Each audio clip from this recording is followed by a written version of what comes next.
ഒരു മനുഷ്യന് അവൻ ഒരിക്കലും സംസാരിക്കാൻ കഴിയില്ല. നഷ്ടപ്പെടുന്ന ഏറ്റവും വലിയ നഷ്ടം അവന്റെ അഭിമാനം പോലെ എന്നപോലെ മുന്നിലേക്കും ചിന്തിക്കാം. ഇമാം ഷാഫിഈ ചിന്തിക്കാൻ കഴിയല്ലോ.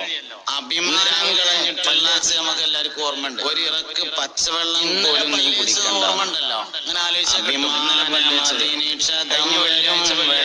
കൂടി ചിലപ്പോ സ്ഥലം അത്ര നമുക്ക് ഓർമ്മയുണ്ട്.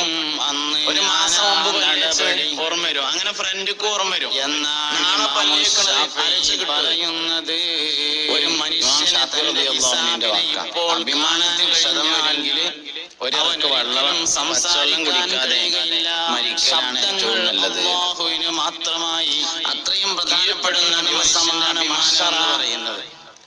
സൂചി വീണാൽ ശബ്ദം വെളുക്കുന്ന ദിവസമാണ് മഹ്ശർ പറയാൻ വേണ്ടി ആയാല്, ശബ്ദം അല്ലാഹുവിന് മാത്രം വെളുക്കുന്നത് കളവ് പറയാൻ വേണ്ടി ആയാല്, ആ ദിവസത്തെ ഒരു മനുഷ്യന് ഇപ്പോൾ കാണാൻ രാവിലെ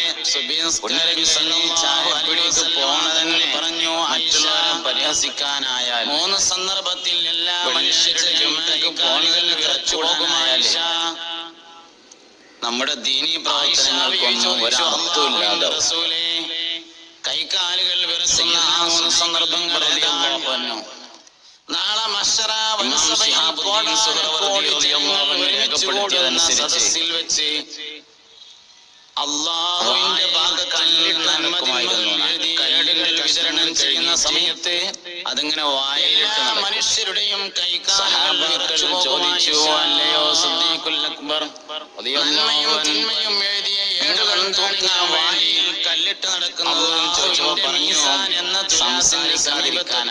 അറിയാതെ എല്ലാ മനുഷ്യരുടെ പോകുമോ എന്ന് കരുതിയാണ് വായിൽ കല്ലിട്ട് നടക്കുന്നതെന്ന് സയ്യിദുനാ സിദ്ദീഖുൽ അക്ബർ ചെല്ലുന്ന സമയത്ത് പറഞ്ഞതായി ശിഹാബുദ്ദീൻ സുഹ്റവർദി റളിയല്ലാഹു അൻഹുവിന്റെ അവാരിഫുൽ മാരിഫിൽ രേഖപ്പെടുത്തിയിട്ടുണ്ട്. നന്മതിന്മ എഴുതി. അതുകൊണ്ട് മഹ്ശറ എല്ലാം ഒരു മനുഷ്യനെ പിടികൂടാണെങ്കിൽ സന്ദർഭമാണ്. ആദ്യം പിടികൂടുന്നത് അവന്റെ നാവിലായി. ഓർക്കാൻ കഴിഞ്ഞാൽ ഒരു മനുഷ്യനെ പിടിക്കുമ്പോൾ ആദ്യം പിടിക്കുക അവന്റെ നാവിലെയാണ്. സൂക്ഷിക്കേണ്ടത് നമ്മുടെ റളിയല്ലാഹു അൻഹു നബി സല്ലല്ലാഹു അലൈഹി വസല്ലമയോട് ചോദിച്ചു, മൻ നജാതു യാ റസൂലല്ലാഹ്, അല്ലാഹുവിന്റെ നാവിനെ സൂക്ഷിക്കുക. അതൊരു പാമ്പിലാകുക എന്ന് പറഞ്ഞാൽ എന്താണ് സൂക്ഷിക്കേണ്ടത്? നാവിനെ. നബി സല്ലല്ലാഹു അലൈഹി വസല്ലമ തങ്ങൾ പറഞ്ഞു, പിടികൂടിയാൽ